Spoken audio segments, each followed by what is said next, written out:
Saya sedang adjust ni nak betulkan gambar ni. Belum start lagi kelas kita. Jadi tak? Okey dah tu.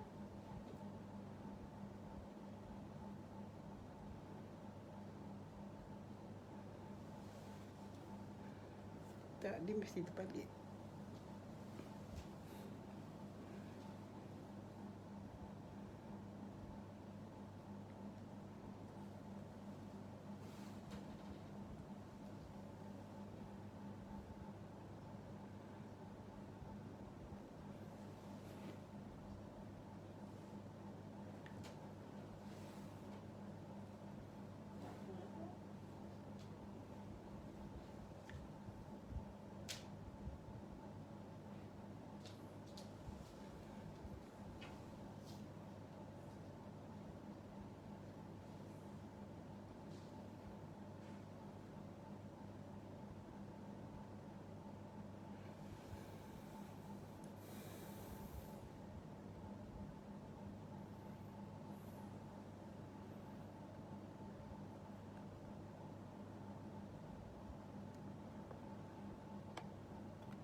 Tak, bukan nak landscape.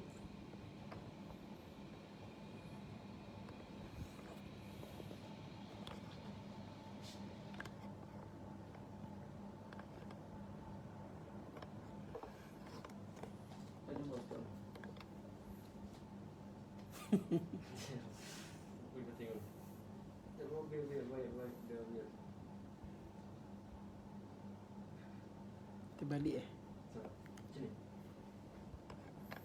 tak apalah, pakai yang macam ni lah.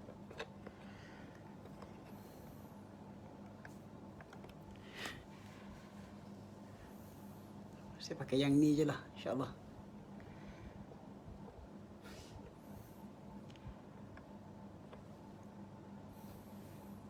Yang ni okey tak?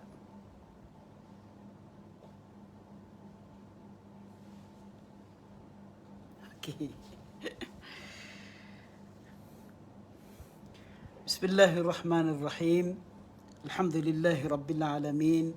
Wassalatu wassalamu ala asyrafil anbiya wal mursalin wa ala alihi wa sahbihi wa man tabi'ahu bi ihsanin ila yaumiddin. Allahumma rabbi shrah li sadri wa yassir li amri wahlul 'uqdatan min lisani yafqahu qawli wa ba'd. اللهم ربنا اجعل القرآن ربيع قلوبنا ونور صدورنا وجلاء أحزاننا واجعله حجة لنا في يوم القيامة فلا تجعله حجة علينا في يوم القيامة. علمنا منه مما جهلنا وذكرنا منه مما نسينا وارزقنا بتلاوته آناء الليل وأطراف النهار. اللهم ربنا اجعلنا من الذين يستمعون القول ويتبعون أحسانه. اللهم أرنا الحق حقا وارزقنا اتباعه وأرنا الباطل باطلا وارزقنا اجتنابه وبعد. Muslimin muslimat yang dihormati dan dikasihi sekalian, Assalamualaikum warahmatullahi taala wabarakatuh. Bidahulu sekali lagi kesyukuran kita kepada Allah Subhanahu wa taala yang memberikan kita kesempatan untuk bersama lagi pada malam ini di dalam kelas pemahaman Al-Quran daripada suratul Hujurat. Pada malam ini kita sudah masuk kepada siri yang ketujuh dalam membincangkan ayat-ayat daripada suratul Hujurat, dan pada malam ini perbincangan kita akan tertumpu kepada ayat ke-14 dan ke-15 daripada surah yang berkenaan. Muslimin muslimat sekalian, telah kita bincangkan sebelum daripada ini, minggu lepas dan minggu sebelumnya, bagaimana Allah Subhanahu wa taala menilai kita manusia hamba-Nya ini bukan dengan as-suwar, dengan gambaran fizikal. Bukan dinilai kita itu dengan aspek-aspek luaran yang menjadi tumpuan hiasan manusia di dalam kehidupannya. Tetapi yang dinilai oleh Allah SWT seperti mana yang telah kita bincangkan adalah at-taqwa. Dan saya ulang sekali lagi pada malam ini sedikit yang telah kita bincangkan pada minggu lepas. Apabila salah satu daripada definisi takwa itu, apabila Rasulullah SAW memberitahu kepada para sahabat baginda alaihi salatu wassalam, at-taqwa hahuna. Takwa itu duduknya di hati. Jadi Islam ini yang paling penting, yang diberikan tumpuan, yang diberikan pengkhususan bagi kita sebagai hamba Allah Subhanahu Wa Taala adalah untuk melihat aspek-aspek batini, aspek-aspek dalaman yang perlu kita bentuk, yang perlu kita cernakan, yang perlu kita pupuk ianya, kerana hanya apabila hal-hal dalaman ini sempurna di sisi Allah Subhanahu Wa Taala, barulah benda yang luar itu akan menjadi hiasan-hiasan yang akan turut dinilai oleh Allah Subhanahu Wa Taala.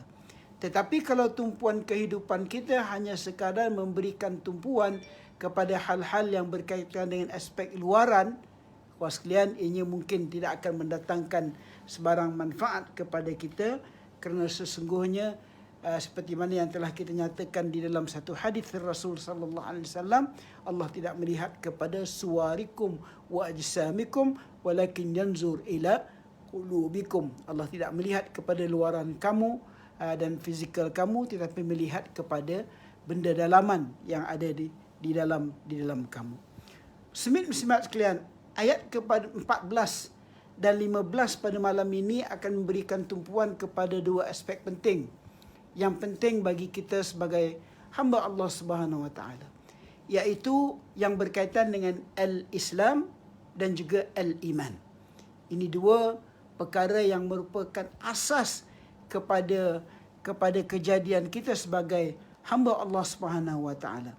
Seperti mana yang kita sedia maklum bahawa kesempurnaan Islam dan iman itu hanya apabila terlaksana pada diri orang Islam itu segala tuntutan rukun-rukun iman dan rukun-rukun Islam yang telah diajarkan oleh Nabi sallallahu alaihi wasallam. Malam ini kita akan melihat perbezaan definisi antara dua perkara tersebut dan bagaimana dia punya maratib, dia punya tingkatan-tingkatan yang harus kita kejar dalam rangka untuk menyempurnakan kejadian kita ataupun kehadiran kita di atas muka bumi Allah Subhanahu Wa Taala. Dan antara pengajaran utama daripada kedua-dua ayat ini, nanti kita akan melihat bagaimana Allah Subhanahu Wa Taala memberikan penekanan kepada pentingnya seseorang Muslim itu berusaha untuk meningkatkan kefahaman, meningkatkan amalan, meningkatkan komitmen dirinya sebagai seorang Muslim, sebagai seorang mukmin, supaya nanti dia dapat bertemu dengan Allah Subhanahu Wa Taala dalam keadaan dia boleh menyebut raditu billahi rabba wa bil islami dina wa bi Muhammadin nabiyyan wa rasula. Muslimat sekalian, zikir ini adalah antara zikir yang dianjurkan kepada kita oleh Nabi sallallahu alaihi wasallam. Kita telah menyebut beberapa kali di dalam kelas pemahaman Al-Quran kita ini bahawa antara zikir harian yang dianjurkan kepada kita oleh Nabi sallallahu alaihi wasallam adalah Allah bismillahilladzi la yadurru ma'asmihi syai'un fil ard wala fis sama'i wa huwas sami'un alim.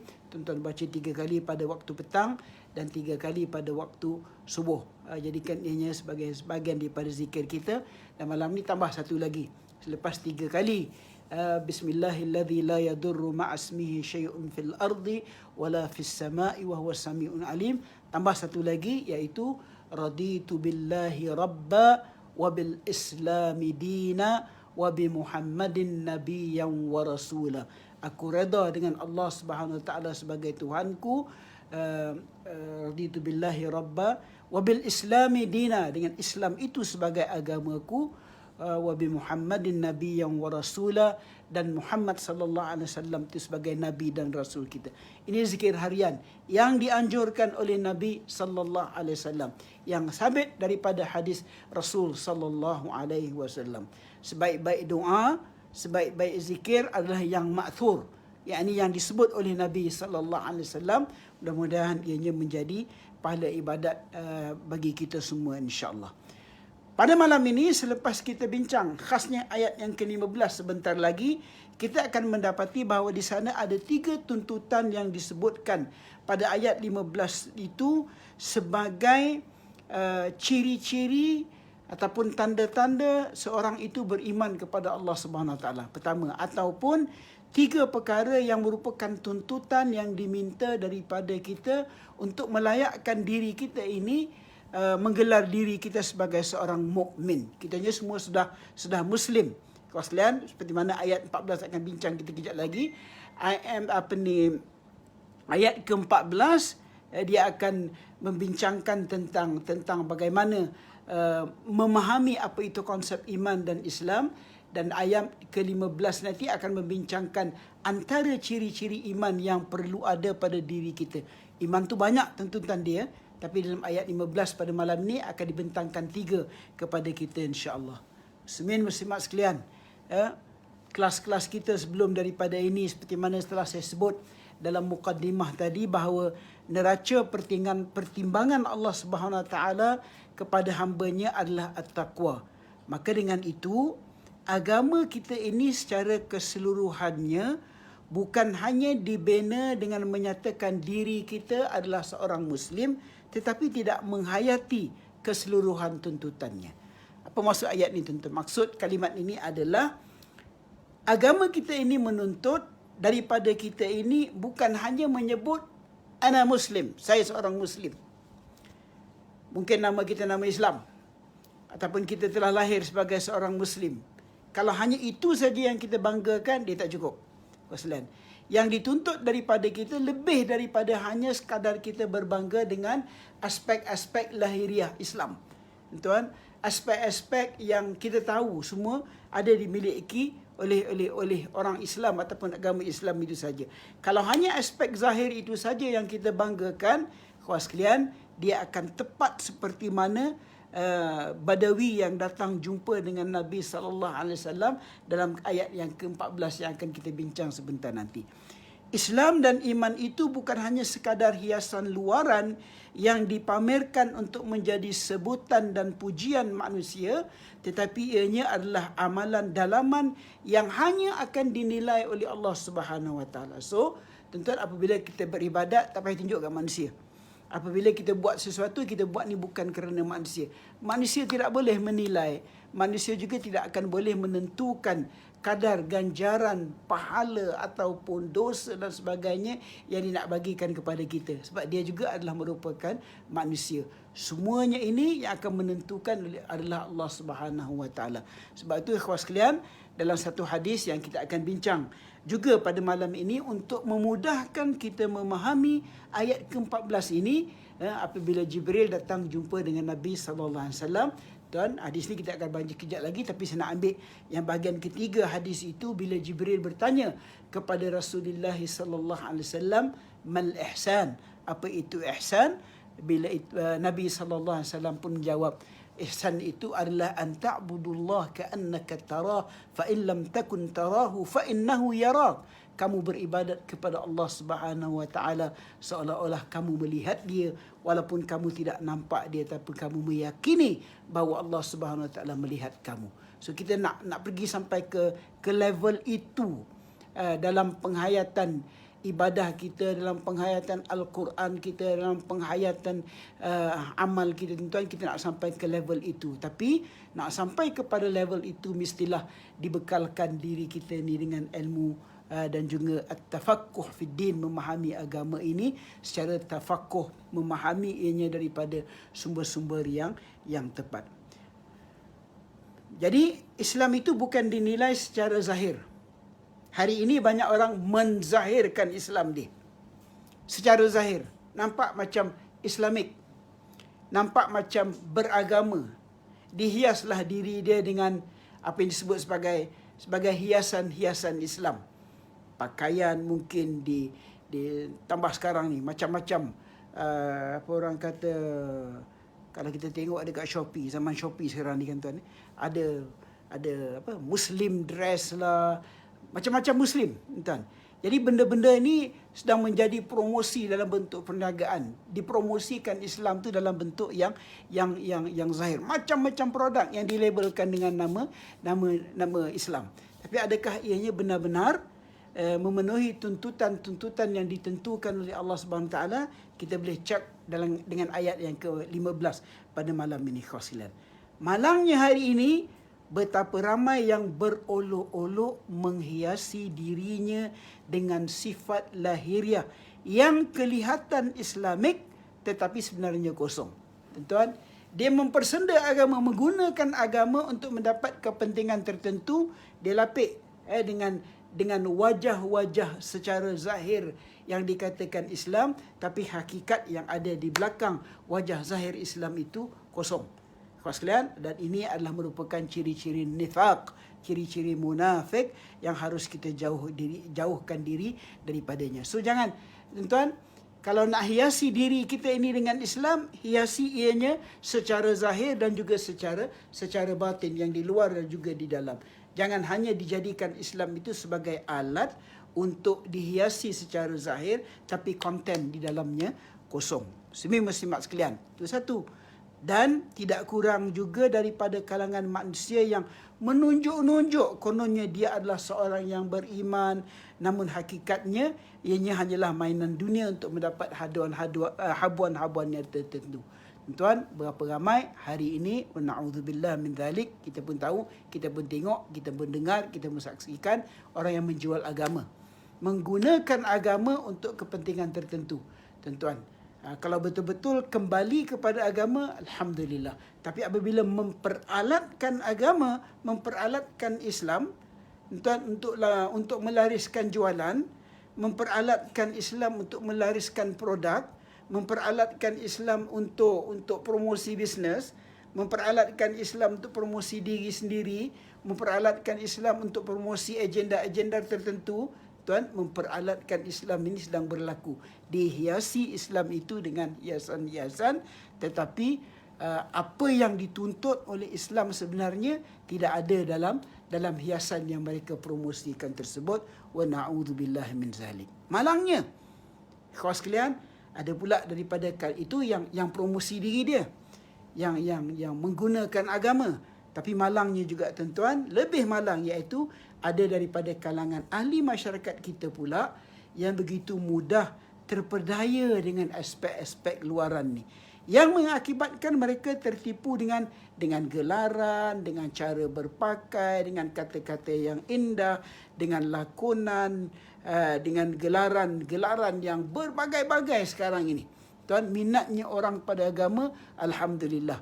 Kesempatan orang minat kepada agama, kesempatan orang ingin kembali kepada agama sedang digunakan oleh banyak pihak tertentu untuk ambil kesempatan, tuan-tuan, untuk dijual agama itu dengan hal-hal material, tuan-tuan. Lalu dipamerkanlah diri dia sebagai seorang wali lah kononnya, sebagai macam-macam lah istilahnya yang kita sedia maklum. Nah, perlu diperingatkan di sini bahawa yang berhak untuk menilai dan memberikan status dan ganjaran itu semuanya hanya Allah Subhanahu Wa Taala, dan ianya hanya akan diberikan kepada mereka yang benar Islamnya, imannya dan ihsannya. Hanya apabila ada tiga ini, barulah status dia sebagai seorang Muslim akan dikonfirmkan oleh Allah Subhanahu Wa Taala. Selagi mana al-iman wal Islam wal ihsan itu, tuan-tuan, Allah tidak terima, tuan-tuan, status kita di sisi Allah Subhanahu Wa Taala masih tergantung. Maka dengan itu kita kena berusaha untuk sentiasa mempertingkatkan al-iman wal Islam wal ihsan. Dan ini yang berlaku pada ayat yang ke-14 sekejap lagi. Dan bila Badawi ni datang, dia ingat dia dah sampai satu tahap, dan dia mungkin juga berusaha untuk memperbaiki dan menambah diri dia, lalu dia menjadikan ataupun mempromosi diri dia kepada Rasulullah sallallahu alaihi wasallam, menyangkakan bahawa dia sudah sampai kepada tahap tersebut, tapi sebenarnya Rasulullah SAW memberikan muhasabah kepada sahabat baginda yang berkenaan. Kawan sekalian, title hanya datang daripada Allah, maka itulah apabila lelaki Badawi ini datang bertemu dengan Nabi SAW menyatakan bahawa dia telah beriman, maka Rasulullah SAW telah menjawab dan berkata bahawa dia hanyalah seorang Muslim yang belum lagi sempurna imannya. Sebelum kita masuk ke ayat 14 ini tuan-tuan, kita ingin sentuh sikit benda yang tular dalam masyarakat kita mutaakhir ini, bagaimana memperalatkan agama ini menjadi satu trend, tuan-tuan. Pertamanya dengan berbagai-bagai terminologi, dengan berbagai-bagai istilah, dengan berbagai-bagai gelaran, dengan berbagai-bagai macam-macam ada di dalam masyarakat kita ni. Tuan-tuan, berhati-hatilah sebab yang akan dinilai oleh Allah Subhanahu Wa Taala nanti di akhirat hanyalah mereka yang benar-benar imannya, benar Islamnya dan benar ihsannya. Tuan-tuan, benda-benda yang zahir ini tuan-tuan harus berhati-hati. Okey, kita masuk kepada ayat yang ke-14. Ini ayat surah Hujurat yang merupakan inti kepada kelas pemahaman kita, tuan-tuan. Dalam ayat ke-14 firman Allah Subhanahu wa taala ba'da a'udzubillahi minasyaitonir rajim, qalatil a'rabu amanna qul lam tu'minu walakin qulu aslamna walamma yadkhulul imanu fi qulubikum wa in tuti'u Allah wa rasulahu la yalidkum min a'malikum syai'a innallaha ghafurur rahim. Qalatil a'rab, berkata seorang A'rab. Maknanya ini kita terjemahkan tuan. Tuan-tuan biasa dengar Arab. Malam ni kita didedahkan dengan A'rab. Ada beza ke antara Arab dan A'rab? Tuan, beza. Tuan, bila disebutkan perkataan A'rab, A'rab di sini maksudnya orang Arab Badawi yang tidak ada penempatan yang khusus, orang nomad yang berpindah daripada satu tempat kepada satu tempat yang lain. Berbeza dengan Arab. Kalau disebut Arab, Ain Raba, mereka itu orang Arab juga tapi orang yang lebih tamadun, yang ada penempatan dia. Contohnya Arab Quraisy yang ada di Makkah, mereka itu dipanggil sebagai Arab Quraisy. Kan kemudiannya orang Arab yang duduk di Yaman, contohnya orang Arab yang ada penempatannya, mereka itu Arab. Tapi bila disebut A'rab, dianya merujuk kepada Badawi. So di sini qalatil a'rab, datanglah seorang A'rab, kan, kepada Rasulullah sallallahu alaihi wasallam dan sambil menyebut amanna, ya Rasulullah, kami telah beriman. Lalu Rasulullah sallallahu alaihi wasallam menjawab, qul lam tu'minu. Melalui firman Allah Subhanahu Wa Taala ni dijelaskan kepada kita, jawapan daripada Rasulullah SAW adalah qul lam tu'minu, katakanlah kamu belum beriman, tetapi qul qulu aslamna, katakanlah kami telah Islam. Sebab firman Allah Subhanahu Wa Taala menyebut, sebab apa Rasulullah kata kamu jangan kata kamu telah beriman, tapi katakanlah diri kamu hanya telah Islam. Hanya selepas Islam, hanya sebab iman itu belum masuk ke dalam hati kamu, dan jika kamu taat kepada Allah dan Rasulnya, dia tidak akan mengurangi sedikit pun pahala amalan kamu. Sesungguhnya Allah Maha Pengampun lagi Maha Penyayang. Wahai Badawi, kamu jangan sebut lagi kamu telah beriman. Kamu sebut dulu kamu telah Islam. Sehinggalah iman dan segala tuntutannya, segala rukunnya, segala yang telah ditentukan oleh Allah Subhanahu Wa Taala itu masuk ke dalam diri kamu, pada ketika itulah baru boleh kamu menyatakan diri kamu telah beriman kepada Allah Subhanahu Wa Taala. Dan antara cirinya yang sedemikian itu adalah apabila kamu telah beriman dengan penuh komitmen kepada Allah dan wa in tuti'ullaha wa rasulahu. Ini ingat tu sehingga kamu taat kepada Allah dan Rasulnya, la yalidkum min a'malikum syai'a, kan, sehinggalah kamu telah taat kepada Allah dan Rasulnya, dia tidak akan mengurangkan sedikit pun pahala amalan kamu. Muslimin muslimat sekalian, telah saya sebutkan tadi, kan, bahawa daripada ayat ini kita dapat memahami bahawa ada perbezaan dari segi definisi, aplikasi dan juga pemahaman kepada kalimat al-iman wal Islam. Untuk memudahkan kita faham ayat ni, kita pergi kepada hadis Rasulullah sallallahu alaihi wasallam yang tuan-tuan dah biasa dengar hadis ni. Selalu kita diperingatkan hadis ini dalam kelas-kelas di masjid, di surau dan sebagainya. Saya ulangi hadis ini tuan-tuan boleh tengok hadis ini dalam Sahih Muslim, dalam Arba'in Nawawi dan sebagainya. Hadis yang diriwayatkan daripada Sayyidina Umar radhiyallahu anhu, di mana suatu hari, saya ringkaskan tuan-tuan, hadisnya panjang. Saya ringkaskan dalam bentuk penceritaan supaya mudah kita faham. Satu hari Rasulullah sallallahu alaihi wasallam sedang duduk dengan para sahabat. Tuan, kita dah define minggu lepas siapa sahabat. Tuan, bukan semua orang boleh dapat title sahabat ni tuan ya. Sahabat hanya mereka yang beriman kepada Islam, beriman kepada Allah, beriman kepada Allah, kepada kitab Allah, beriman kepada Rasulullah sallallahu alaihi wasallam pada zaman Nabi sallallahu alaihi wasallam dan melihat Nabi sallallahu alaihi wasallam dan mati dalam keadaan itu. Baru dia dapat title sahabat. So kita ni tuan-tuan, kita ni hanya umat Rasulullah sallallahu alaihi wasallam. Mungkin ada di kalangan kita bertanya, untunglah ada orang yang zaman dulu pahala dia lebih banyak pada kita lah ya. Sebab dia dapat duduk dengan Rasulullah, dia dapat duduk bersama dengan Nabi, dia dapat ada yang boleh makan bersama dengan Nabi, boleh pergi musafir sekali dengan Rasulullah SAW. Kita ni takat hanya pergi ziarah, dapat ziarah Rasulullah SAW di Madinah saja. Khawas sekalian, ini telah pun disebut oleh Nabi SAW, ganjaran yang bakal diterima oleh umatnya juga besar tuan-tuan.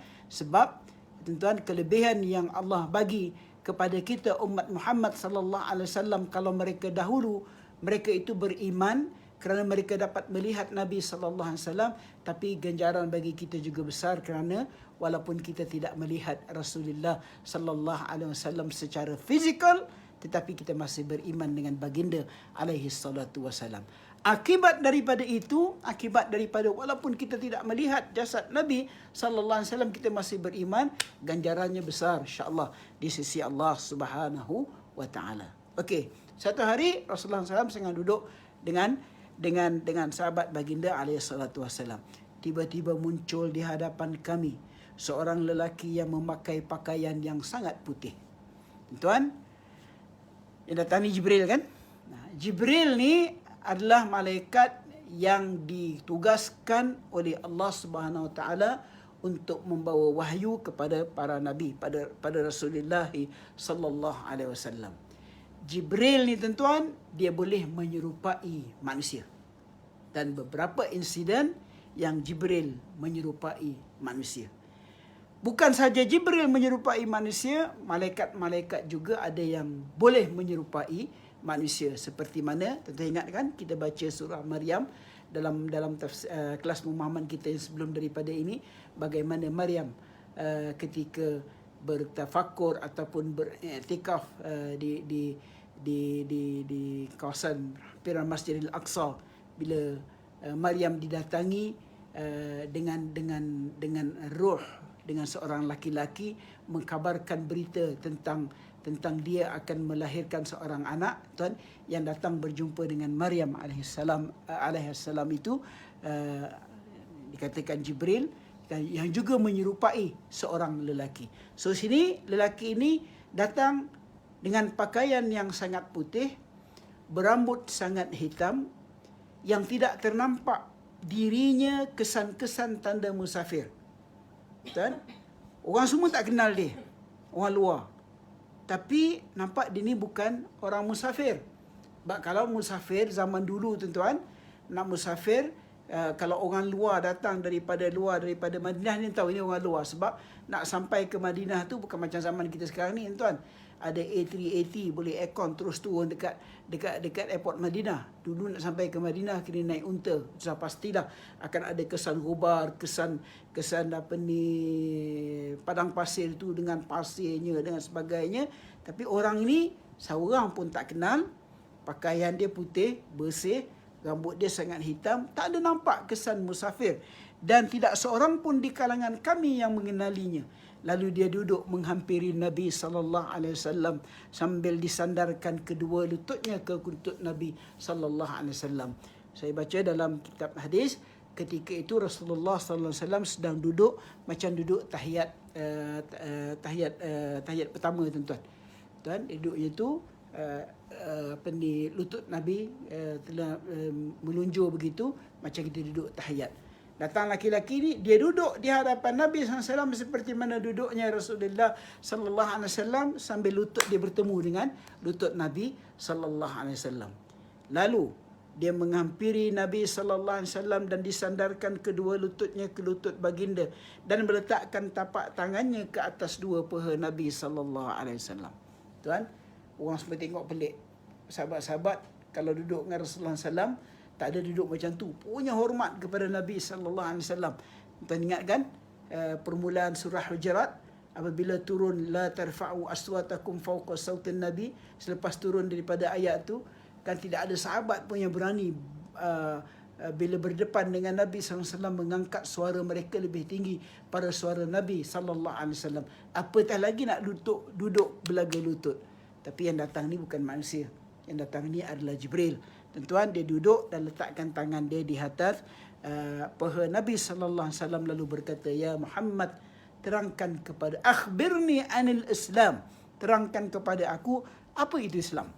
Lalu Rasulullah sallallahu alaihi wasallam bersabda, Islam itu bahawa engkau bersaksi bahawa Tuhan yang tiada Tuhan yang disembah melainkan Allah, Muhammad itu Rasulullah, menunaikan salat, mengeluarkan zakat, puasa bulan Ramadan, menunaikan haji fi Baitillahil Haram sekiranya engkau berkuasa mengerjakannya.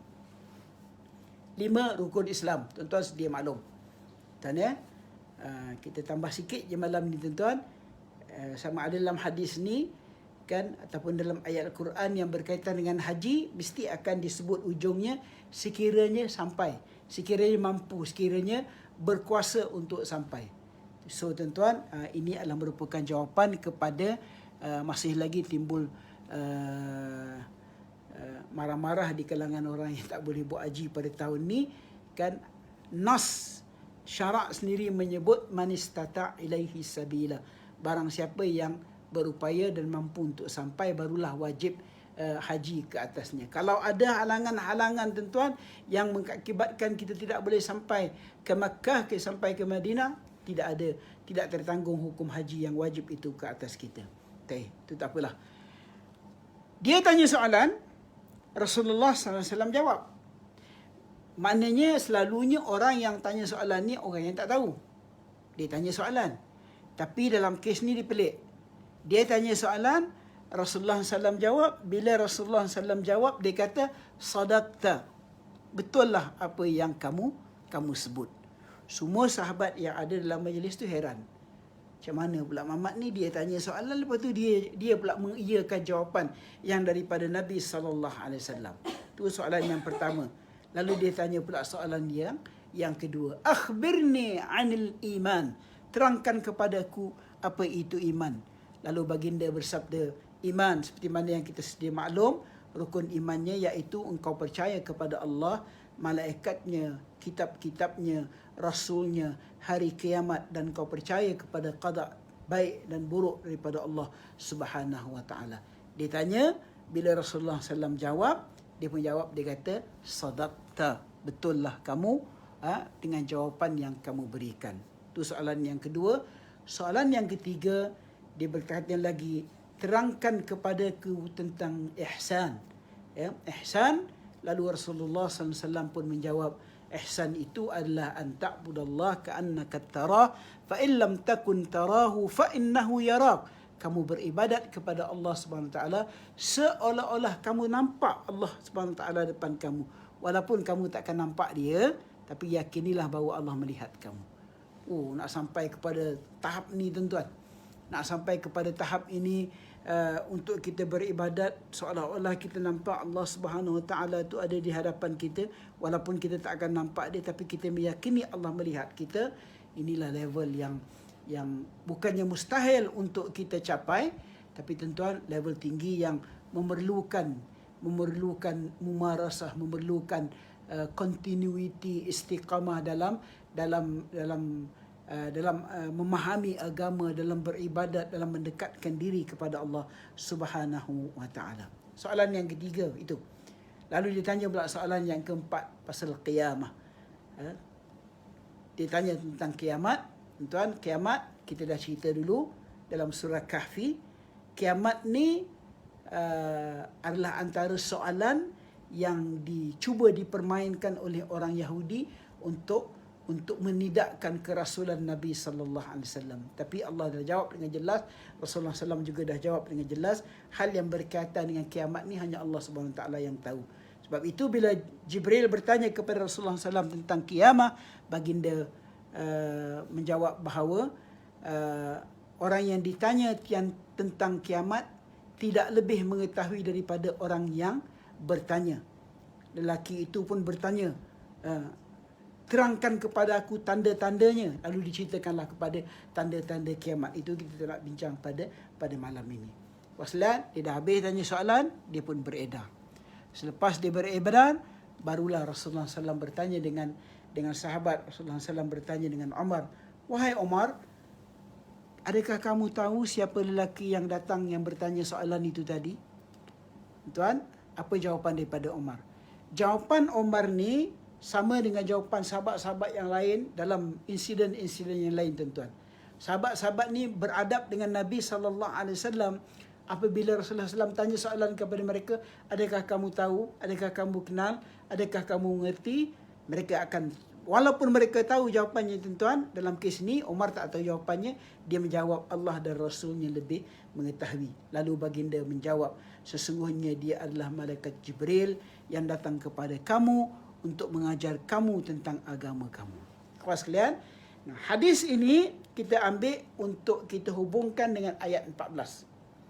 Ayat 14 tadi, Badawi itu datang, dia mengaku diri dia telah beriman. Rasulullah kata, nanti dulu, kamu tak boleh claim lagi kamu itu telah beriman.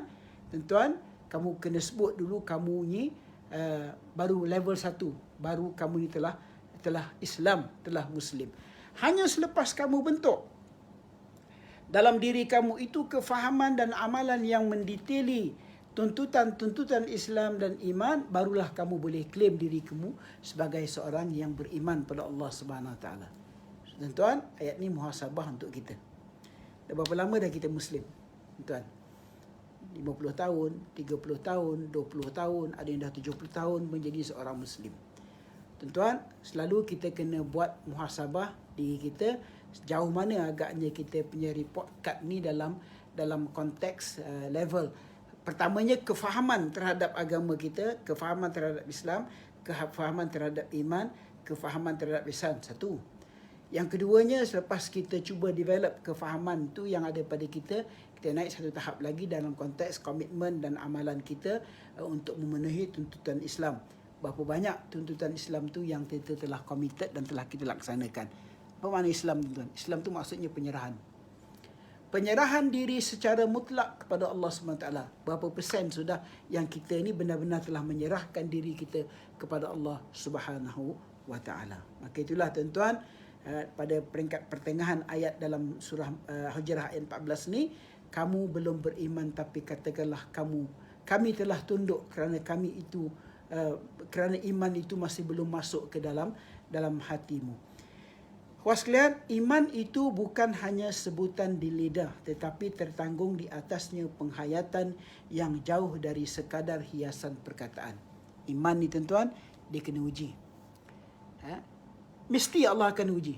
Tapi ujian Allah SWT ni telah disebut dalam Al-Quran, la yukallifullahu nafsan illa wus'aha. Tuan, apabila tuan-tuan berusaha saja untuk mempertingkatkan Islam, mempertingkatkan iman, Allah akan uji. Ujian ini pada kadar kemampuan yang mampu kita pertahankan. Ujian ini semua pasal apa? Allazi khalaqal mauta wal hayata liyabluwakum ayyukum ahsanu amala. Sebab Allah nak uji ini untuk cek kita ni, untuk tengok kita ni siapa di kalangan kita ini yang ahsanu amala, yang paling baik amalannya. So kita ni semua sedang diuji, akan diuji, telah diuji, benda tu confirm akan datang ikut kemampuan yang bakal kita mampu.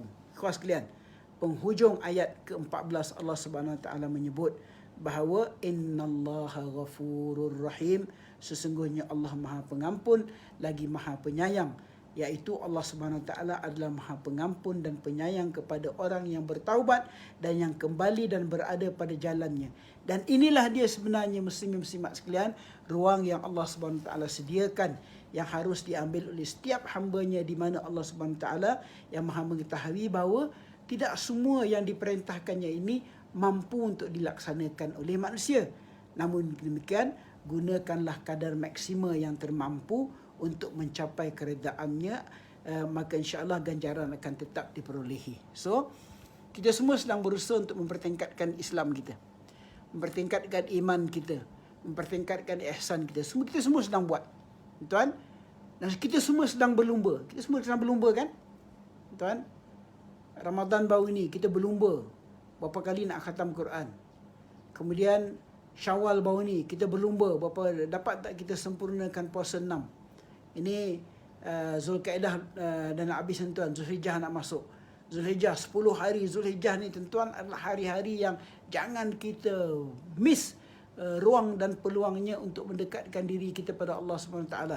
Hari Arafat besok, Al-Hajj Arafah. Bila Rasulullah SAW, bila kita semua sedia maklum bahawa Al-Hajj Arafah, haji itu adalah Arafah. Apa yang perlu kita buat di hari Arafah, walaupun kita tak dapat pergi ke Arafah, tuan-tuan, dan sebagainya. Puas sekalian. Baik. Itu ayat yang ke-14. Rumusan daripada ayat 14 ni adalah tugas kita di atas muka bumi ini adalah untuk melaksanakan segala perintahnya pada tahap maksima yang mungkin, manakala ganjarannya kita serahkan kepada Allah Subhanahu Wa Taala yang akan menentukan balasannya kepada kita nanti, insya-Allah. Itu ayat ke-14. Kita pergi pada ayat yang ke-15. Ini dia punya guideline. Dia dah bagi gambaran ada perbezaan dari segi level-level antara Islam, iman, tuan. Ayat ke-15 ni terus dibagi kita guideline dia. Macam mana antara cara-cara nak capai kepada tahap mukmin ataupun tahap iman seperti mana yang disebut oleh Allah Subhanahu Wa Taala. Firman Allah Subhanahu Wa Taala dalam ayat ke-15 surah Al-Hujurat, "Innamal mu'minuna alladhina amanu billahi wa rasulih, thumma lam yartabu wajahadu bi amwalihim wa anfusihim fi sabilillah ulaika humus sadiqun." Sesungguhnya orang yang beriman itu hanyalah orang yang beriman kepada Allah dan Rasulnya, kemudian mereka tidak ragu-ragu, dan yang ketiganya mereka berjihad dengan harta dan jiwa mereka pada jalan Allah. Mereka itulah orang-orang yang benar. Dalam ayat 15 ni, tuan-tuan, dia bagi kepada kita 3 panduan yang insya-Allah boleh kita buat. Tapi ini tidaklah bermakna 3 benda saja yang berkaitan dengan iman. Tak, banyak lagi dalam ayat-ayat yang lain. Tapi dalam surah Al-Hujurat ayat 15 ini, tuan-tuan, untuk mengkonfirmkan status kita sebagai seorang mukmin, jom kita tengok 3 dia punya prasyarat ataupun dia punya requirement untuk melayakkan diri kita sebagai al-mu'min. Sebab tu ayat ni bermula dengan innama al-mu'minun. Inna ni huruf taukid, tuan-tuan. Dalam bahasa Arab maksudnya sesungguhnya. Okay? Untuk confirmkan diri kamu sebagai seorang mukmin, kalau ramai mukminun, sebab tu ayat ni guna dengan innama al-mu'minun. Dia sesungguh, taukid dulu. Sesungguhnya orang yang beriman itu dia mesti memiliki pertamanya alladzina amanu billahi wa rasulih. Mestilah mereka yang beriman kepada Allah dan Rasulnya. Pasal ini syarat pertama. Kita cek tengok. Allah dah kata dah benda ni haram. Adakah kita turut mengharamkannya? Allah dah kata dah benda ni halal. Adakah kita menghalalkannya? Rasulullah SAW dah berikan panduan suruh buat macam ni. Adakah kita ikuti? Rasulullah SAW meninggalkan hadisnya untuk kita amalkan. Berapa banyak hadis Nabi yang telah kita imani dan kita amalkan. Selagi mana, tuan-tuan, berlaku syak wa sangka ataupun tidak ada kehadiran yang mutlak kepada apa yang ditentukan oleh Allah Subhanahu Wa Taala dan Rasulnya, tuan, orang tu masih belum beriman. Tuan, wama saya terlupa dah satu ayat tuan. Ayat yang menceritakan kepada kita, maknanya bagi orang yang beriman itu dia tidak ada pilihan. Apabila Allah Subhanahu Wa Taala telah menentukan sesuatu perintahnya, peranan kita sebagai hamba-Nya adalah sam' wa ta'ah. Kami dengar dan kami taat.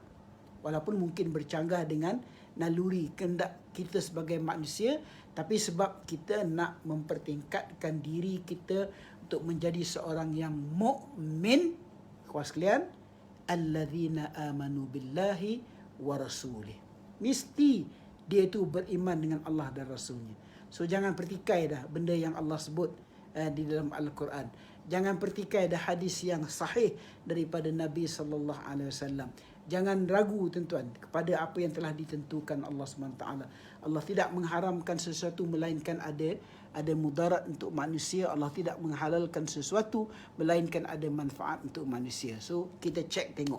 Apabila Allah dah tentukan sesuatu itu, kita masih mencari jalan untuk nak manuver bagi menghalalkan yang haram ataupun memakruhkan yang haram, tuan, wa na'udzubillah, itu tanda dan ciri orang yang bukan beriman. So yang pertama, ciri beriman, dia mesti beriman mutlak pada Allah dan Rasul. Allah yang diimani tuan-tuan, Allah yang menjadikan dan yang menciptakan, yang kemudian Allah yang wajib ditaati segala perintah dan arahannya, dan Allah itu yang menjadi dan menciptakan itu, dan yang kemudian yang wajib ditaati segala perintah dan arahannya tuan-tuan. Dia punya nama-nama yang indah, dia punya sifat-sifat yang tertentu yang kita semua sedia maklum. Itu pertama. Ciri kedua, ciri bagi orang yang beriman adalah lam yartabu, mereka yang tidak ragu-ragu kepada Allah dan Rasul. Jangan ragu tuan-tuan. Sebab segalanya ditentukan oleh Allah SWT. Termasuk dalam hal yang berkaitan dengan ragu-ragu kepada Allah ni tuan-tuan, dalam hal yang berkaitan dengan doa. Sekarang ni zaman kita kena banyak doa kan. Kita berhadapan dengan wabak, kita berhadapan dengan ketentuan yang berbagai-bagai. Banyakkan doa. Kita sekarang orang sedang berdepan dengan kesusahan kehidupan, gejala ekonomi, hilang pendapatan, hilang pekerjaan. Tuan, doalah. Usaha tu usaha, tapi kita doa tanpa keraguan daripada Allah Subhanahu Taala. Saya nak hubung kaitkan dengan balak bencana yang sedang melanda kita sekarang ni tuan-tuan. Yang kalau tengok kepada serangan varian yang terbaru ni tuan-tuan, nampak akan menjadi semakin ganas. Tapi Rasulullah SAW juga kan, Islam juga telah mengajar kepada kita hal-hal yang saintifik yang berkaitan dengan perubatan. Sekarang ni zaman heboh pasal vaksin ni tuan-tuan. Siapa yang dah masuk dalam senarai itu, pergilah. Tawakkal Allah. Selain kita tawakal Allah, sebab itu aspek-aspek yang berkaitan dengan sains, yang berkaitan dengan perubatan yang telah diusahakan oleh mereka. Tapi dalam masa yang sama kita juga harus mengangkat doa kita pada Allah SWT. Tapi doa saja kalau tak buat pun dia tak jadi juga. Maka itulah, jangan lepas tuan-tuan, tiap-tiap hari doa, Allahumma inna na'udzubika minal baras wal junun wal juzam wa min sayyi'il asqam. Bismillahilladzi la yadurru ma'asmihi syai'un fil ard wala fis sama' wa huwas sami'un alim. Kita doa, kita tawakal pada Allah, kita tidak ragu insya-Allah tuan-tuan, selepas kita usahakan dalam hal yang berkaitan dengan aspek fizikal, aspek sains, aspek perubatan, dicampur pula dengan doa, insya-Allah kan. Orang kata it won't be long lah kan, untuk Allah angkat balak dan bencana daripada kita. So yang kedua, jangan ada ragu terhadap Allah SWT dan Rasulnya. Tuan-tuan, antara ciri-ciri ragu orang kepada ketentuan Allah ini adalah apabila mendatangkan sesuatu yang bukan daripada apa yang Allah tentukan. Kita dah sentuh minggu lepas, saya tak ingat, tapi minggu sebelum tu. Ni sekarang ni heboh pasal gerakan untuk mengiktiraf gender ketiga. Ini benda tuan-tuan, benda yang jelas bercanggah dengan naluri fitrah kejadian manusia, cuba nak dibawa dalam masyarakat kita. Ini semua adalah merupakan penyebab kepada Allah SWT akan mendatangkan bala. So pastikan kita gerakkan ataupun kita kempen supaya perkara ini tidak tular dalam masyarakat kita tuan. Sebab janganlah diundang lagi kemukaan Allah Subhanahu taala selepas Allah menghantar tenteranya yang bernama COVID-19. Janganlah lagi dicari sebab yang akan membawa kepada balak dan bencana daripada Allah, mendatangkan perkara-perkara yang merupakan kemurkaan Allah Subhanahu taala. Muslimin sekalian, kenapa itu boleh berlaku? Mereka ragu. Mereka rasa diri mereka mungkin lebih pandai daripada Allah Subhanahu taala. Mereka ragu dengan apa yang telah ditetapkan Allah, telah ditetapkan di Rasulullah sallallahu alaihi wasallam, wa na'udzubillahi min zalik. Yang ketiga, tuan, ini adalah merupakan antara ciri yang mereka yang beriman adalah wajahadu bi amwalihim wa anfusihim. Mestilah orang itu dia berjihad di jalan Allah Subhanahu taala dengan amwalihim wa anfusihim, harta mereka dan nyawa mereka. Tuan, secara ringkasnya, jihad maksud dia badlul juhud, bersungguh-sungguh. Tuan, jihad bukan hanya bermakna perang. Tak. Tuan, jihad maksud dia bersungguh-sungguh. Tuan, walaupun salah satu daripada makna jihad itu adalah perang, tapi dalam konteks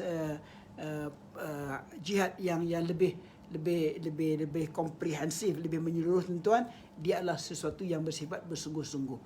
So di sini disuruh kita ni bersungguh-sungguh untuk berjihad dengan amwalihim wa anfusihim, harta dan nyawa. Menarik, tuan. Dalam ayat ni dan juga dalam ayat-ayat yang banyak di dalam Al-Quran, apabila Allah SWT menyentuh hal yang berkaitan dengan jihad, dia akan dulukan dahulu jihad dengan harta, baru jihad dengan nyawa. Maknanya, challenges terhadap jihad dengan harta ni lebih tinggi sebenarnya daripada jihad dengan nyawa ini. Sebab orang mungkin tuan, ada semangat untuk jihad dengan nyawa ni. Kalau Islam kena serang, kalau Islam kena nyaya, kalau Islam kena hina, tuan, semangat untuk berjihad untuk dengan nyawa mereka itu mungkin tinggi. Pergi tak tu satu bab lagi, tuan, tapi semangat dia nak pertahankan tinggi. Tapi bila tiba kepada jihad dengan harta, tuan, di sini akan diuji kita sejauh mana kita sanggup berjihad dengan harta kita. Zaman sekarang ni, zaman orang susah, masya-Allah. Tuan, kesusahan yang sedang melanda masyarakat kita. So, apa yang telah kita usahakan dalam konteks jihad dengan harta? Tuan, saya tengok banyak NGO yang edarkan makanan, yang belikan bagi sumbangan, orang perseorangan, tuan, ambil kesempatan ini kan untuk saling membantu pada kadar kemampuan yang ada pada dia. Tuan, kalau kita tak ada, kita nak buat macam mana?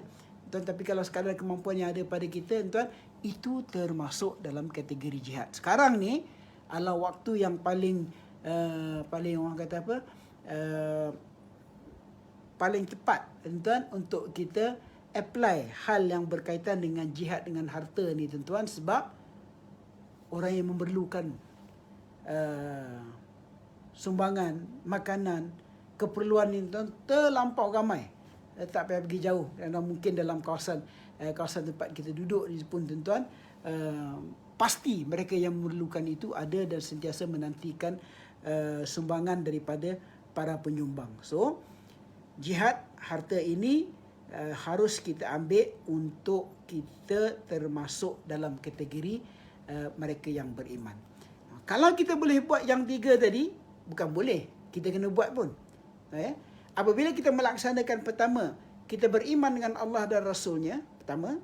Yang keduanya, tidak ada langsung keraguan dalam diri kita terhadap Allah dan Rasulnya dan segala ketentuan yang didatangkan oleh agama ini. Dan ketiganya, kita berjihad pula dengan menggunakan harta dan juga nyawa kita, tuan-tuan. Kita dapat buat tiga ni.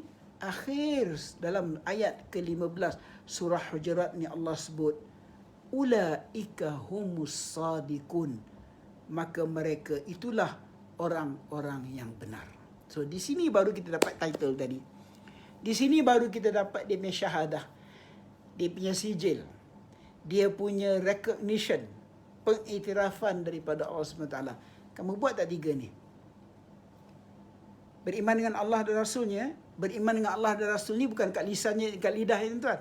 Aku beriman, aku Islam. Tak, tuan. Dia selain daripada al-iman, lafaz dari lidah itu mestilah tasdik fil qalb. Dia mengiyakan dalam hati dia dan amal bil jawarih, dan dia beramal pula dengan anggota badan dia. Tuan, barulah sempurna iman dia. So, kita beriman dengan Allah dan Rasulnya. Yang kedua, la yartabu, mereka itu tidak ragu-ragu, kan? Allah kata hitam, hitam. Allah kata putih, putih. Allah kata haram, haram. Allah kata halal, halal. Benda ni Islam kata boleh, Islam kata jangan. Islam bagi pula ruang yang ni, ruang yang mubah contohnya. Jalan, tuan. So ada tak ciri itu pada kita? Dan yang ketiganya, cuba kita cek sejauh mana sudah kita ni melakukan jihad bi amwal wa bi anfusihim, yakni berjihad dengan harta dan berjihad dengan nyawa kita, tuan. Nah, bila ada tiga benda ni kita dah buat, ataupun paling tidak kita niat malam ni kita nak buat, insya-Allah tuan-tuan, kita akan masuk ke dalam kategori ulaika humus sadiqun. Mereka itulah orang-orang yang benar. Barulah dapat stamp, barulah dapat pengiktirafan daripada Allah Subhanahu Wa Taala. Kalau tidak tuan-tuan, kita ni sembang saja. Tuan, maknanya kita mengaku diri sebagai seorang Muslim, tapi tuan-tuan mungkin tidak ada beza kita dengan orang yang baru kenal Islam, tuan. Padahal kitanya dah Islam dah sejak daripada lahir, dah 80, 70, 60, 50 tahun umur kita. Tuan, kalau tidak ada konteks ataupun hal yang berkaitan dengan al-jihad bil amwal wa bi anfusihim, kemudian tidak ada la yartabu ilallah, kan tidak ada keraguan pada Allah SWT itu, kan, maka tuan, dianya hanya merupakan teori-teori yang dominate pemikiran kita, yang menguasai kehidupan kita, yang menguasai iman kita. Itu paling bahaya. Apabila hanya Islam itu hanya teori, iman itu hanya teori yang menguasai Islam dan iman kita, tuan-tuan. Wa na'udzubillah, kita takut kita bertemu dengan Allah SWT tak boleh nak sebut yang kita nyatakan tadi, raditu billahi rabba wa bil islami dina wa bi muhammadin nabiyyan wa rasulah. Sebenarnya sekalian, itu kita punya kelas pada malam ini, ayat yang ke-14 dan yang ke-15 daripada surah Al-Hujurat. Mudah-mudahan ada manfaatnya pada malam ini, tuan-tuan. Khasnya hari ini kita tengok sehari dua ni, berapa kes dah ya orang bunuh diri. Yang terbaru di Sentul kalau tak silap saya, terjun daripada bangunan. Tuan, maknanya kategori pertama al-iman billah, al-iman bil rasul, tak ada. Kebetulan Allah alam, kalau tak silap saya, semua yang bunuh diri ni orang yang bukan beragama Islam. Sebab dia tak ada Allah, dia tak ada Rasul. Khaslan kita ada Allah, kita ada Rasul. Memang saya tak dapat nafikan sekarang ni zaman orang susah. Tapi bagi orang yang ada Allah dan Rasul, dia tidak akan sampai kepada peringkat itu. Tawakkal ala Allah. Kemudian simak sekalian, dalam suasana ini kan, doa silahul mukmin. Doa itu senjata bagi orang yang beriman. Dan kena terus banyak berdoa. Dan kelas kita namanya kelas pemahaman Al-Quran. Sekali lagi tuan-tuan, pastikan dalam satu hari kehidupan kita, jangan ada hari yang kita miss tidak baca Al-Quran. Walaupun mungkin setengah muka surat ke, satu muka surat ke, dua muka surat ke, satu juzuk ke, tuan, pastikan jangan ada satu hari dalam kehidupan kita yang kita tidak membaca Al-Quran.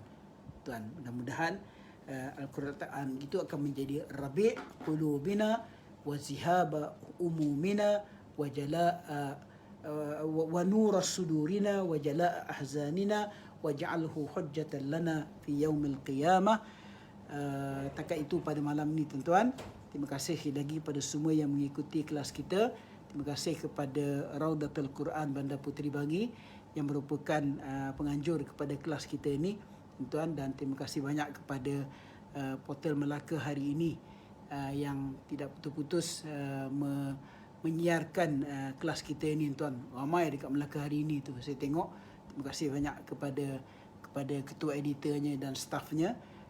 Dan terima kasihlah pada tuan-tuan semua yang bersama dengan kita berdoakan supaya halakat kita ini, majlis kita ini, majlis yang dirahmati Allah Subhanahu Wa Taala, seperti mana yang disebut oleh Nabi sallallahu alaihi wasallam, majlis yang di dalamnya kan majlis mengingati ayat Allah, mengingati kitab Allah, membaca ayat Allah Subhanahu Wa Taala. Mudah-mudahan kita akan bangkit daripada majlis ini ataupun habis dan keluar daripada majlis ini termasuk dalam kategori mereka yang maghfurun lah, mereka yang diampunkan oleh Allah Subhanahu Wa Taala.